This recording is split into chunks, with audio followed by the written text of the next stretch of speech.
and welcome, online money makers. This is Michelle Brubaker. Oh, and this is going to be a fun interview for you today. Yeah, I love it. Terry's already like, yeah, this is great. This is good stuff. I'm excited to bring it to you. I've known Terry for quite a while, several years. We met at a local e-commerce group, and we've just been connected ever since. In fact, we've bumped into each other quite a few times at the auction as well. So yeah, and he is a master at the auctions. Oh my goodness, the stories he could tell you of things he has found at the auctions are so entertaining. I love it. Whenever we meet for lunch or coffee, I'm just like, what have you been selling? Because I want to hear what he has out there that he's selling. It's that exciting and it's that fun. So we've known each other for all these years and been connected through the local e-commerce groups and the meetups. And we're also part of the same local Amazon mastermind group that connects monthly. And so I'm just excited that he has been open to meeting with you today and talking to you about his unique take and how he flips these products that he finds at auctions. He finds them at thrift stores, garage sales, estate sales, whether they're new or whether they're old or whatever, used products. He's able to flip those and just make instant cash or flip them on the internet for cash. And that is just awesome. I love doing that. So I'm excited that you're here, Terry. Thank you for taking the time to share that with our audience here today. And I spend the weekend with my grandkids here and little nieces and nephews. And I have on the farm a little playhouse that I got at the auction. You remember me buying that playhouse at the auction and assembled it. We were having so much fun with it this weekend, just doing some more decorations on it. But it's a short playhouse. I'm not a tall woman, but I'm definitely not a child. And I banged my head on it right here, and I got this big, huge scrape and bruise. So I powdered it up so that hopefully people don't think I got beat in the face. But I whacked my head on the roof of it. From the auction. You remember I got that a couple of years ago. But anyway, talk to our folks today. Tell them, why don't you start way back, kind of how you got started at the beginning, flipping products online and how you found that to be a thing and where you went next and stuff. And I see folks popping on already. Thank you for joining us and welcome to everyone. Go ahead, Terry, introduce yourself and take us back to how you got started doing this. Well, actually, I got started about 7.5 years ago. Mm-hmm. And initially I started on Amazon with books. I mean, that's when the books were the big thing. And that's a very good place, I think, to get started. But you have to be kind of careful that you on the books that you list them as accurately as possible. Maybe actually a little bit. If you list them a little bit less than what their actual condition is, because the condition is very important when you're doing books. The nice thing about doing the books when I got started is that you can buy them at auction or you can buy them at auctions, you can buy them at thrift stores, you can buy them at garage sales. Estate sales is one of the best places that I found, because when you walk into an estate sale and if they have a huge amount of books, the estate sale seller, they don't want to take those books home. They're heavy. And so you can make them a deal. I purchased on a couple of different occasions over 1,000 books. Whoa. For less than $50. How much? Say the amount. Less than $50, but I bought over 1,000 books. Wow, that's cool. Actually, one of my best buys on books, I bought about 300 books for about $40. Mm-hmm. And as I went home and started listing those, I found that there was this one book, which in new condition, which back in the day, you could list these in new condition, not so much anymore, but you could then. And I listed this book in new condition. It was a book on surfing. It was one of these tabletop books. Okay. And I looked at the price that was on Amazon, and it was like $250. I thought nobody will pay $250 for one book. One book. Okay. So I listed it for $200, thinking that there's no way. Well, about 25 days later, somebody from California, no doubt, thought that book was worth $200 to them, and so I had a payday. Yeah, cha-ching, right? Yeah, and of course, the nice thing about books is that you can ship them yourself. because of you get media rate. Yeah. And it's a nice way to kind of get started for somebody.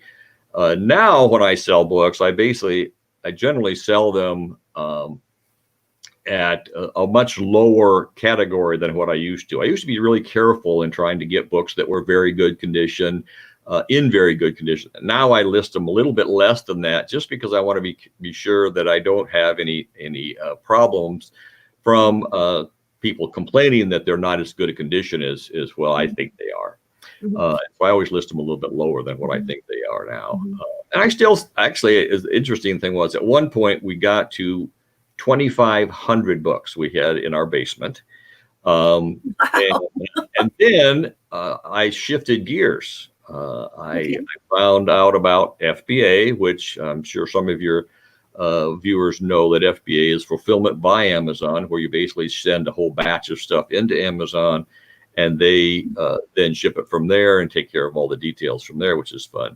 But we got to 2,500 books, and then I stopped buying books.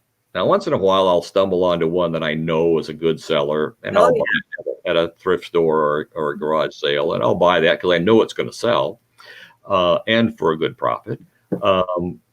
And so I stopped buying books probably about 4.5 years ago. Now, the interesting thing is I'm still selling those books that I bought when I got up to that 2,500. I still sell, probably at least 3, 4, 5 books a week. Some days I do a little better. And they just, it's just like, it's like free money now, because I paid for it months and months and years ago, but the money just keeps rolling in. Cool. That's awesome. So then you started transitioning. So what caused you, you had 2,500 books in your basement. They're slowly going through the inventory there.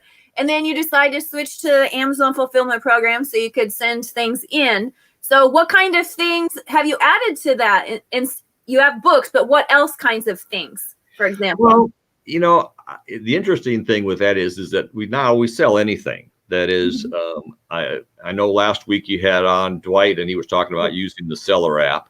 And now, if I see something that I think might be, that might be interesting, I kind of, one of the things I think that a beginner would have good luck with is, what do you already like, enjoy? What are your hobbies? What are the things that you think are fun things? Because you want to spend time playing with that stuff anyway.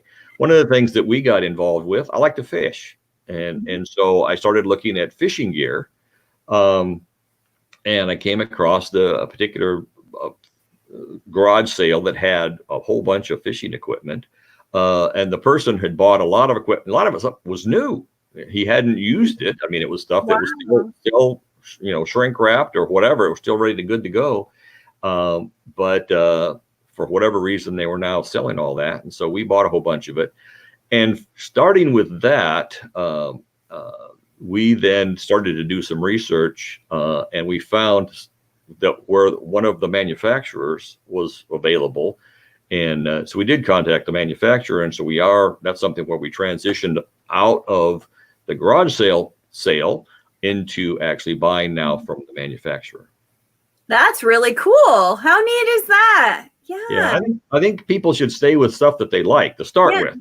Now, and again, once we got busy with this, we just my wife and I, we love to, go garage sailing and whatever. It's just something fun to do. So it's not, it's just like something fun to do.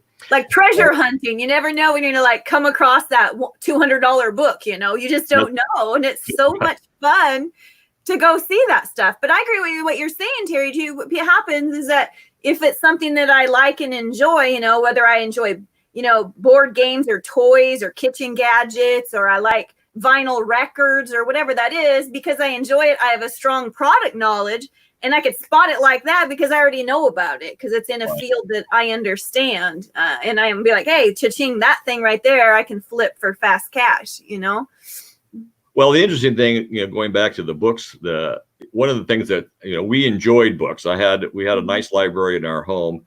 And when I was buying books in quantity, if you buy 1,100 books, not all of those are going to list on Amazon. A matter of fact, probably a good portion are not going to. But the fun thing is that sometimes some of those things that you find on there, they may not list on Amazon, but they might be something that you personally will enjoy. Mm-hmm. And so, unfortunately, as far as the space in our home, we've got a lot more books than what we probably would have gone out and paid retail for. I know, it's like once I started going like to the auctions and to, you know, estate sales and stuff, it's like, and then I got into selling to liquidation. It's like, how can you hardly pay full price for anything anymore when you can see everything is such a great bargain, you know, because we're doing it from a flipping standpoint, but you know, you're out there and you're like, well, I kind of like that thing over there for myself, right? Right. Yeah.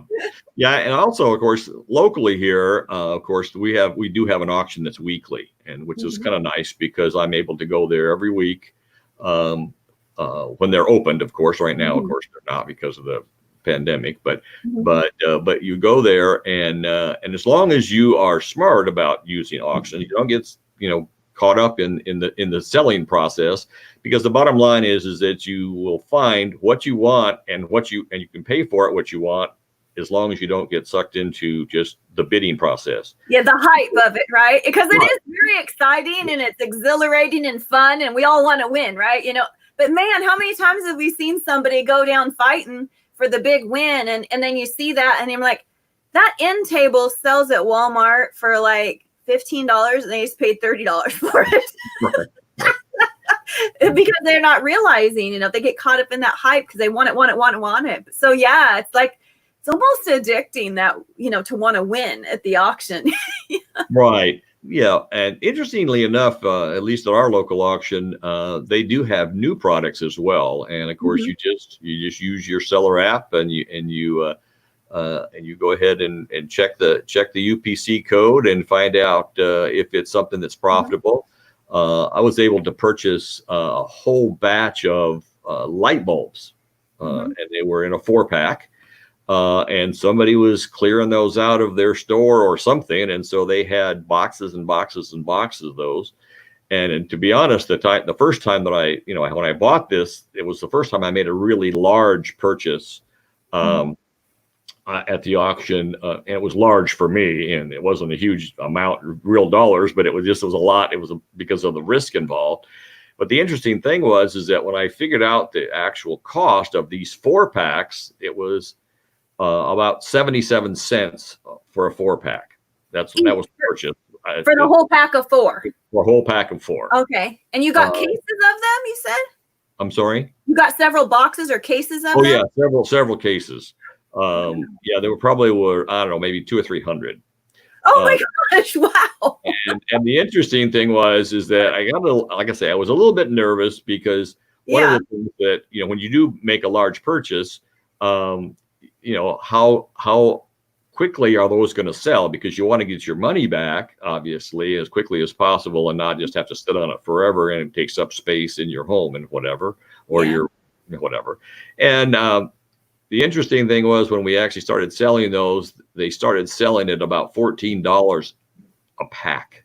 Nice. Well, it went from 77 cents to 14. Now, over time, as Dwight talked about last week, the race to the bottom, actually ours didn't go to the bottom, but it did go down, so that the last ones that I sold, it was all the way down to 10.77.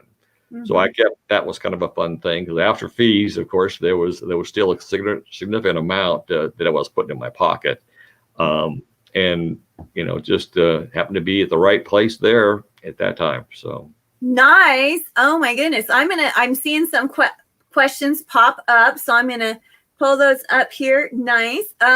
Let's see. Sharon says, this is making me want to dive more into. Here we go. See if I can put it there. This is making me want to dive more into FBA, and especially the book idea, because I love books.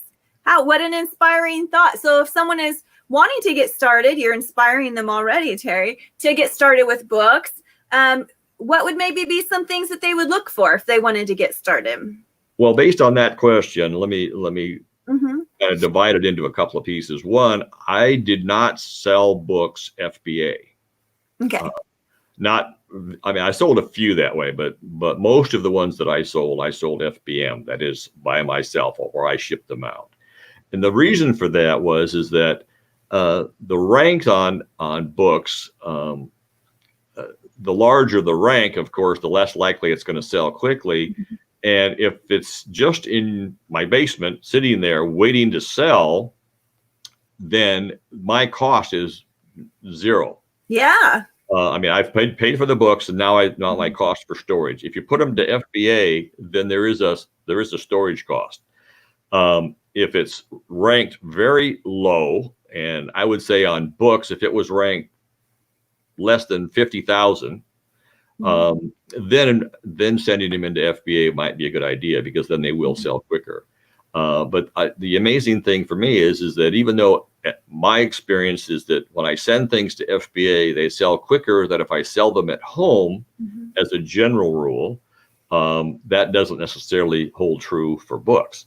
But if you have books and you just have a place for them in your home and you can store them, the biggest key on having a large quantity of those is how you keep track of how can you find the book. Yeah, if you have 1,000 books and somebody wants a particular title, then yeah, finding that. So whether you keep them alphabetized by author or topic or something, you got to keep some organization to that. Right. That would not be a good way, by the way, because it would change. It would change constantly. The way that we do it is that we take a book, I mean a box, and we label it number 1. And so as we first list the books, on Amazon, when you are creating the listing for the book, or your listing that says, I have this book that I want to sell, there is a place for you to create a SKU, the SKU. And what we do is we've just created a code, and in that code, we put a spot for which book is it in. So if it's in box number 1, then we put a 1 in that code that we've created. That's pretty clever. I always just use the automatic SKU and let them pick one for me, but I like that. That's wonderful. Yeah, and by doing that, you know where the book's going to be located. So when the Amazon notifies you that the book is sold, you look at it'll have your SKU, and you can look up the SKU and say, that's in box number 47. Now that way you only have to look through maybe 20 books in order to find that particular book, and that way you can locate it. Way cool. All right, so tell us. I love your stories. So tell us something from an estate sale or a garage sale or an auction. I know you have a gazillion stories. Tell us about a couple other products, because you started to move away from books into more products that you could do on FBA. But then also there's so many more opportunities now too, with Facebook Marketplace and Craigslist and all those. So there's many ways now to flip things online. So tell us a couple of more big ROI things or fun stories. Well, entertaining to me. One of the things that I have started to do, once I got started with the whole flipping idea, of course, I looked at other ways to do it besides Amazon. And I tried eBay. That just didn't seem to be for me. I just wasn't able to get excited about doing it on eBay. Too much work. I'm too lazy. But I have started to use a couple of local sources. There's sites out there called Let Go and Offer Up. And those where you can sell locally. And so, interestingly enough, once you understand what the value of certain products are, when you're out at a garage sale or a thrift store or someplace, you may come across a product that you know that they sell for $5. You know that the marketplace is willing to pay $15 for that. And if on these local, the Offer Up and Let Go program, they don't charge any fees. And so the nice thing about that is if you buy something for $5 and you can sell it for $15, then that $10 is yours. And that's one of the things that I actually stumbled onto. I actually started at the auction because I purchased a bicycle. Now that's not something you're going to send into Amazon. But this bicycle, it was a nice looking men's bicycle. For whatever reason, at that particular day, they were willing to sell that one for. It wasn't selling, so they bundled it up with a few more bicycles. They ended up with 7 bicycles all together. 2 or 3 of them looked pretty rough, and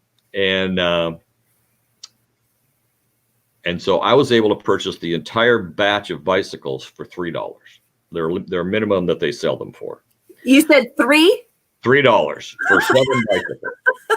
Now, the ugliest one, well, one of the ugliest one was this little girl's bike, didn't have a seat.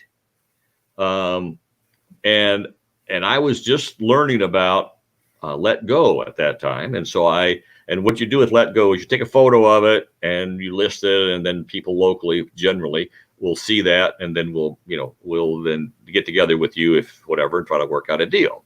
Well, I listed this individual girl's bicycle for $3, what I'd paid for the entire batch. I actually was at the auction where I took the picture of it and I listed it.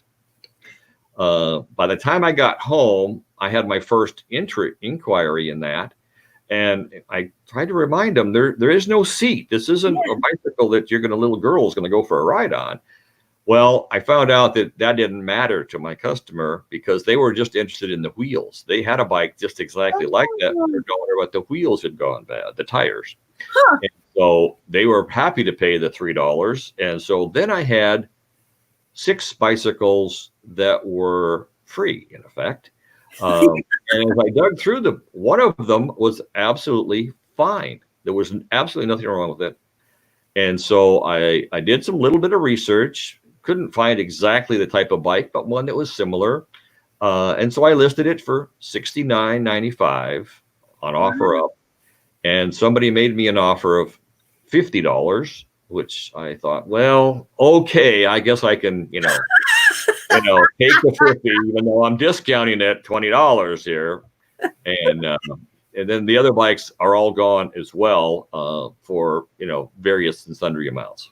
Oh, that's awesome. How cool is that? Wow. So keeping your eye open for those. Oh, that's really cool. I love it. Way cool. Question we had. So you can list on Amazon. Where did that go? You can list on Amazon without using FBA. Yeah. So there's the FBA program, fulfillment by Amazon, once you send products in, and the fulfillment by your merchant, like Terry said, is where you would just pack it up and ship it from your house. Right. Let's see. So I think that was the question. Yes. So it always comes down to research, doesn't it? Right. Research is the key. And that's, that's where you kind of, that's the next big step. Mm-hmm. And I have a friend who that's their forte. They love doing the research, and they are extremely successful because they know exactly, the keys to what to put together. That is not my forte. I like to buy stuff. And so that's why the auctions and thrift stores and all that are kind of a fun place for me to go to. But in order for you to move to the next level, then you do have to start spending some time on doing the research. Mm-hmm. And I think that's a key for somebody to move on. We're not, my wife and I, we're at that point. You're retired and you're enjoying this extra cash flow. We're not out there. I mean, a lot of people, they hear these gurus talk about, oh yeah, you can make $10,000 a month and $100,000 a month on Amazon. Well, that's true. I suppose that's true. There are people doing it. We don't do that. We're much more small time. I mean, if we make $1,000 profit in a month, we've had a good month for us. And it's interesting. Dwight was saying the other day how that most people $500 a month is enough to be life changing to them, because that's a car payment, a really nice car payment. That's a car payment and the insurance maybe to go with it. But even a small amount is a good. Is good, because once you start making a little money, which is what I tell my publishing students with their royalties, once you start making a little bit of money, now you already know how to do the system, and then you can scale it up to whatever you want. So whether if you're retired or you travel a lot, you can scale it up to a high level or scale it up to just what's perfect and right for you, and you found what perfect amount is right for you and your wife too out there. Right. It's really Yeah, cool. yeah, for us, again, we're not out there trying to break the bank or to get that 10,000 a month. I mean, that was something that wouldn't it be nice if we could do that? And I think if I spent the amount of energy that would generate that, we could get there. The thing is, I don't want to spend that energy. I'm much more interested in, like right now, with FBA right this minute is basically, unless you're selling one of the very essential items out there, it's pretty much shut down. And so right now, everything that we're doing is fulfillment by us. And for us, we get up, we check the overnight sales. We find that we've sold 5 or 6 items. Mhm. Maybe made $80, whatever. And so we package those things up, we ship them off, and the rest of the day's ours. Mhm. And how cool is that, right? I mean, a lot of people might not, a minimum wage job wouldn't make that in a part-time, so how great that you didn't have to even leave your home to do that. And if you're watching this later on right now at the time of this recording, we're live at the moment, but if you're watching the replay, it is springtime of 2020. And most of the world is in lockdown because of the pandemic with COVID-19 virus. And so that's what Terry's referring to. But great that we're able to work a business from a home and bring in that extra money, just direct deposit into your bank account, or whether you're working locally. I love it how you mentioned the OfferUp and Let Go apps as well as options and stuff. So, hey, those are really cool. Really neat. I appreciate you sharing those, Terry. Do you have anything else you'd like to share with our viewers today? Well, I do have one thing that I think that is significant. My wife still works part-time. Mm-hmm. And so she has to pay into, Uncle Sam. And so this is the amount of money that comes out. And one of the things, and I'm not an accountant, but if you get with yours, I think what you'll find is by having a home business that may not be doing $10,000 a month, but you may get to a point where you don't have to worry about all that money that you send to Uncle Sam. You may be able to get a good chunk of that, maybe all of it back. But you check with your, accountant, whatever. And we found one that was able to do that.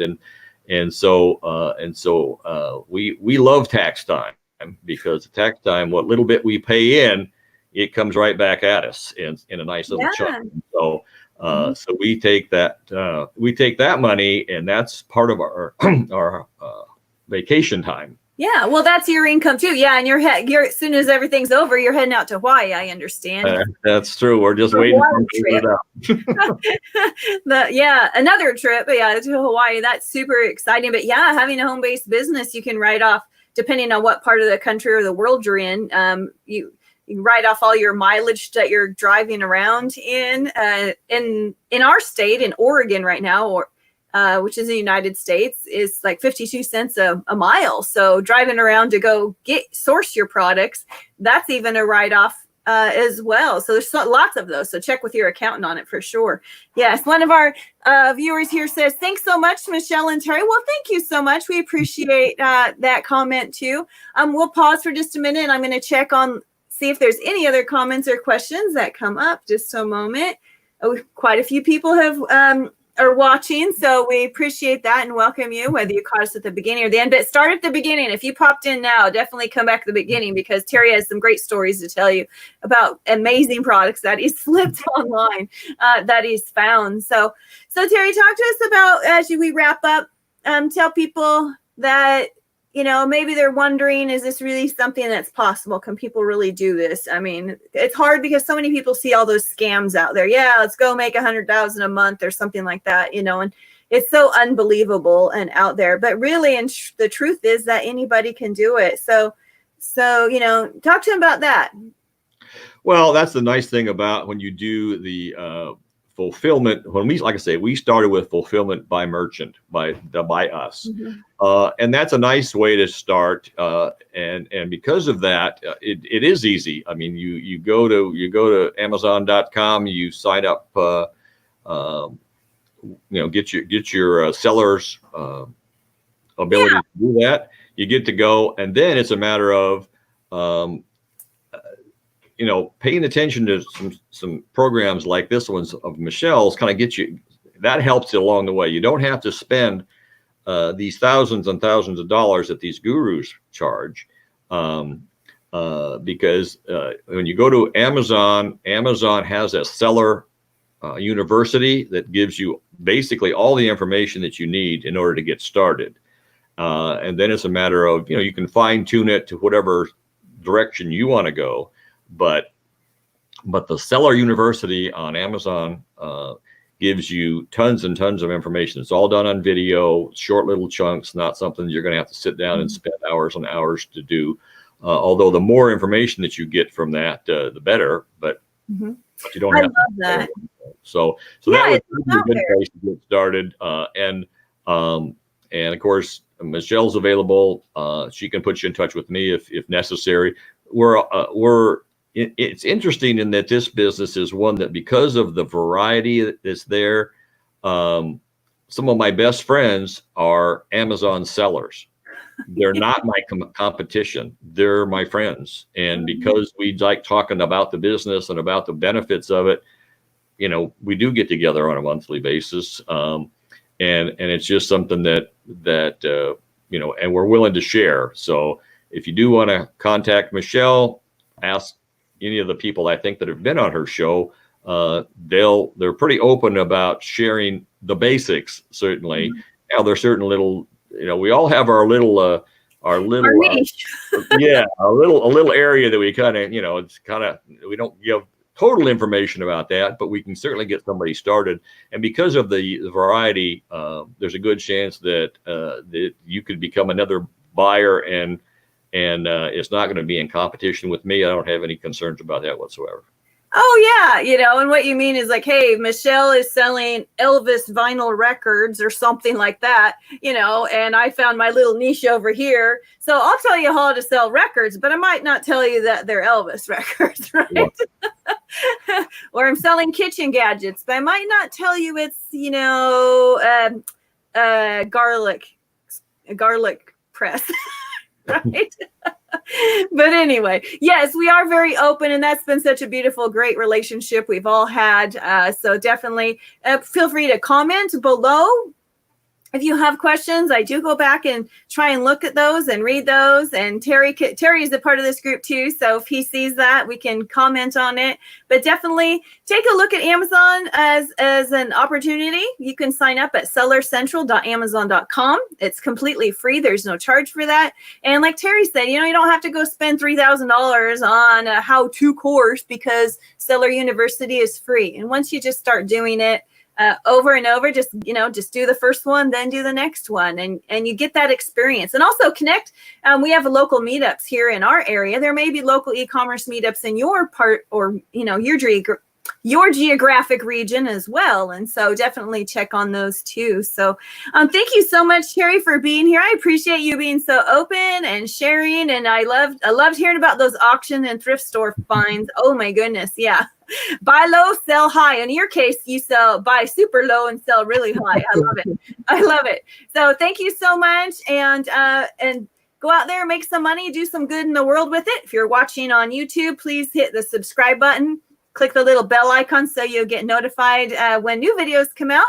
If you're watching on Facebook, please like this video. And if you know someone who might be interested, put their name in, tag them, and like it as well. So thank you again so much for joining us. Excuse me. Thank you for joining us. And thank you, Terry. Appreciate you being here with us. No problem.